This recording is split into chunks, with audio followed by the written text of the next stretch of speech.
As Captain Thomas Sankara famously warned, those who feed you control you. How is it justifiable that in 2026, an African unemployed youth still eats imported rice, beef, poultry, fish, tomatoes, eggs, and meals made with imported palm oil paid in US dollars, while that nation has rising foreign debts incurred by importing foreign food?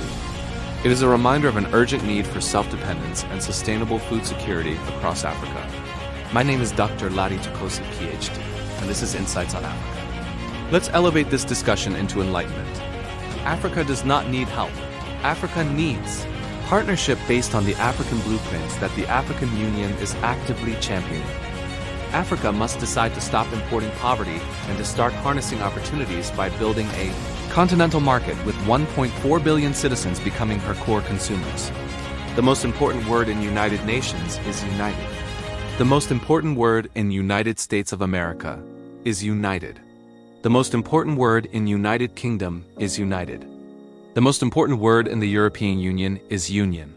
The most important word in the Gulf Cooperation Council is the word cooperation. In the Association of Southeast Asian Nations, the most important word is association. The Association of Southeast Asian Nations, ASEAN, also has a partnership with Australia.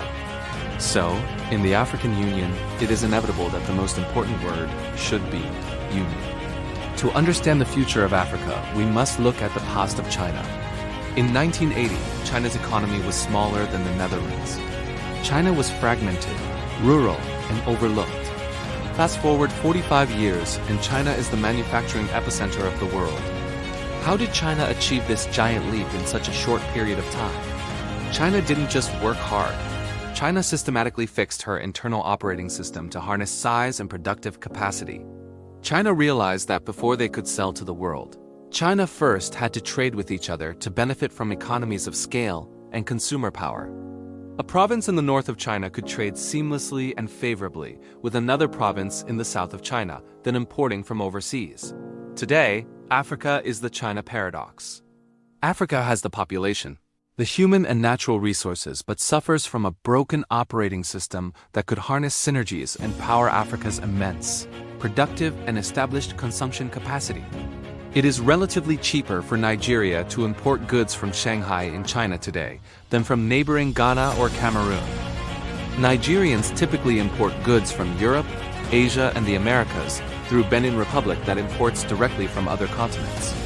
Such commodities include rice and basic consumables like cornflakes, tomatoes, toothpicks, and even Pampers. Intra-African trade is only about 15%, compared to 60% in Europe and approximately 59% in Asia.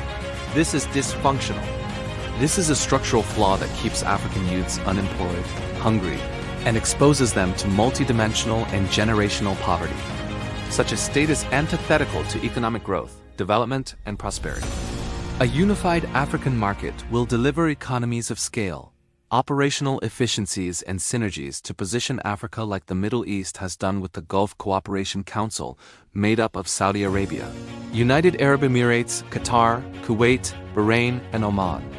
The African Free Trade Agreement is actively being designed by the African Union to dismantle trade borders and replaces them with a single digital market. This should facilitate less restrictions, faster and cheaper transactions across Africa. Africa's $3.4 trillion projected economy can be achieved through the African Continental Free Trade Initiative, but this must be based on a highly productive and efficient Africa, not a free trade zone designed to accelerate imports, national debts, and poverty across Africa. Tell me, why should Africa not have her own Al Safi dairy like Saudi Arabia or Maranjang City mega farm like China? Or similar brands like Walmart, Amazon's, and many more such enterprises like Dangote Group, M-Pesa, and so on? What are your thoughts on the Africa Union's economic integration and the Free Trade Area Initiative? This is part 1 of a 2-part series, which will be continued in our next post. Subscribe, like, share, and comment on this critical subject that can change millions of lives. Subscribing to Insights on Africa will make you the first to receive notice of our uploads. Thank you.